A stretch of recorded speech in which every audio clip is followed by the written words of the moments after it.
somebody will go, I can't believe Phil didn't call out how ugly that piece of wood was.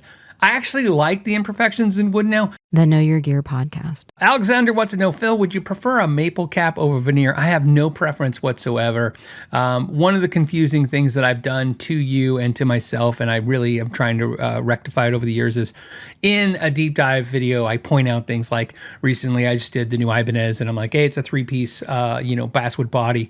And I used to just say that, hey, it's a 3-piece body. And I would draw like I did this week, with a Sharpie, just like, hey, this is where the parts are. Or, hey, this is a scarf joint. Here's the scarf joint. Or here, this is a maple cap with a flame maple veneer. And I would explain this. And even when I did the fenders earlier this year in January, I would say they took a YouTube short. I say I don't know what you call it. Our team, it's us as a team now. There's a bunch of us now. And a lot of people are like, they think I was saying something negative when I point those things out. I really just pointing it out for your educational purposes. My only thought process when it comes to how many pieces a wood body has and how many, whether or not it's a veneer or a real maple cap, whether it's a 1/2-inch maple cap or a 1/4-inch maple cap or a veneer, whether or not it's a scarf joint or a 1-piece neck, whether it's quarter sawn or flat sawn, or whether or not it's, multi-laminate or not. My only thoughts on all that have to do with the price. In other words, I don't care as long as I'm not paying for something I'm not getting. So, and that's really not something that's easy to write down and quantify. But what I mean by that is I wouldn't want to pay $5,000 for a guitar with a veneer top, a 3-piece body, and, like a scarf joint. Not that a scarf joints, see, like I said, not that I'm saying any of those things are bad. In fact, most of my guitars have scarf joints and I actually have no issues with them. I like them. I'm just saying, if you're paying, I guess it kind of same logic with anything that I think is a luxury. If I'm buying luxury items, the best, leathers, chairs, I wouldn't want to go to Copenhagen and buy a $6,000 vinyl chair. I would expect that now it's going to be actual leather, it's going to actually be made really well somewhere. So that's only my thought process on it. So no, I don't care about veneers and stuff. I have not experienced personally the magic that is, if this is a 1-piece top with a nitro finish and a 1-piece neck, that it somehow resonates and is more magical sounding than a multi-piece body with a veneer and a scarf joint neck. It's my argument is that usually the thing that's going to make the guitar the best is how well it plays. In other words, how well the action doesn't buzz, how well the string actually gets to move without being obstructed by anything. How good the pickups are is a big part of it. So when I'm assigning things to a value to me for how well a guitar is, like in quality, I'm really more assigning things to the way it plays more so than the way it looks. I think veneers are great. Personally, I think it's a great way to guarantee everybody gets a great top if that's what you're into. Interesting enough, to give you a point about that, I purposely do not have great looking quilt tops or flame tops on most of my guitars. Now, I just showed you two that do, but I mean, like most of my guitars, like there's some washout on that PRS CE over here I'm pointing at. And most guitars that I buy, if they do have a maple top, I don't really worry about it. And if you notice when I'm doing the videos again, somebody will go, I can't believe Phil didn't call out how ugly that piece of wood was. I actually like the imperfections in wood now because that means it's not a veneer. And it's, again, not that I don't like veneers. It's just kind of like, hey, it lets you know it's a real piece of wood, because otherwise, there's no reason with veneers not to have an amazing top on every guitar. If you watch that PRS SE video, which I hope you guys do, the factory tour, I just finished the Cortec one, and the patrons got the preview of it. It'll be edited a little bit from what the patrons see. There'll be a little bit more added to it. Not so much removed, but added to it. But if you watch the SE factory video that I did this week or last week, was this week? I think it was this week. They talk about the veneers, and it was really interesting. I mean, basically, veneers allow them to give everybody a beautiful looking guitar. So, the argument though against, just for you, so you have just not just my side of the argument. Some arguments are that the veneers, again, you're just gluing that on, and more sheets of glue stop the guitar from resonating, kills, that's the argument. I really don't care. You can make a whole guitar out of glue. I wouldn't even care. So now, when I say that, as long as it sounded and played great, that's ultimately what it is.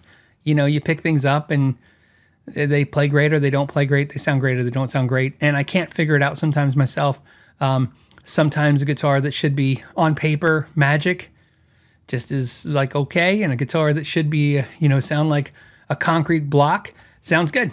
So the argument that I've heard from the majority of people I respect in the industry behind the scenes secretly without you guys knowing and not being videoed, I'm just kidding, is that it really comes down to how well it's made, not what it's made of. And I think that's a great argument. I think that's, if you gave someone who doesn't have a clue all the right components, right, they would put you together a really great component piece of crap. And if you gave somebody who knew what they're doing and knew how to build an instrument really well, and you gave them some, we talked about this once before. One day we got to get Paul Reed Smith to do it. He said this publicly once that he'd like to do a competition with like John Suhr and all these guys where they're forced to go to Home Depot and come out and build you a guitar from only stuff they get at Home Depot. And it seems a little, clickbaity weird, but boy, I really think it'd be interesting to see what they come up with if restricted. Oh, Alexander wants to know, hey, Phil, when I bought a guitar, an affordable PV guitar at the end of the 90s, I was told that the maple top was actually photo print. Is that true? Yeah, it's called a photo top, photo finish. Yeah, just like, if you're like me... If you're like me, I grew up, we never had real wood furniture. I don't think we have real wood furniture now, but we didn't have, like, all my furniture was like vinyl, right, on particle board.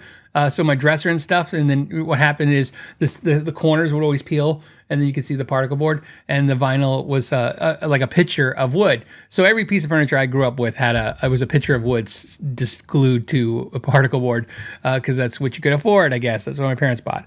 And so Matt says photo flame. Yeah, photo finish, photo flame. I think photo flame is correct, Matt. I believe you're correct. So same kind of logic. It wasn't as easy then like it is now to make a veneer like they do now. Like I said, look at that. I just said "wook it" with a W. Look at that. Look at that. That PRS-SE factory tour where Jack shows the veneers, and it's really crazy. They are super thin. I mean, super, super thin. And they have to be, because you have to bend them. They have to bend to the contours of the top of the guitar and stuff, and that's how they vacuum down and bend them and glue them down. So before that, they would use essentially you're right, like a decal. It was like vinyl, I think. Some kind of, material like that. I'm not really sure. To be honest, by the time, you said the end of the 90s, by the time I got into playing guitar for real, like, in other words, like, in a way that, any meaningful way, that stuff was gone. I would hear about it. Fender was apparently notorious for doing it. They would put a photo flame top on the top of the guitar, and then on the bottom, and then they would use like plywood to make the guitar, and then they would airbrush the sides, so the sides would be dark and you can't see, and then it looked like it had real wood, but it was just a photo flame. So Dennis says the photo flames cracked a lot. That would make sense. What's sad is I'm sure I've seen a photo flame, especially a Fender, and I think Fender was more notorious for that, the photo flames. I'm sure I've seen some, but I haven't seen any like that I can think of. Like, oh yeah, that was definitely it. I just know models. What I remember the most is that older guys would tell me that veneers that I was looking at, like Schecter's, were photo flame tops, and I was like, no, this is a real top. And they go, a veneer, and they go, no, it's photo. It's a photo of wood. It's like a picture of wood. And I go, no, it's really a piece of wood. It's just really thin. And that's because they remember it went their way. And by the time I was involved with guitars in a real meaningful way, like I said, veneers had taken over. So if you like this clip and you'd like to watch another one, you can click right here. And if you want to see the entire episode of the podcast, you can click right there. As always, thank you for your time and know your gear.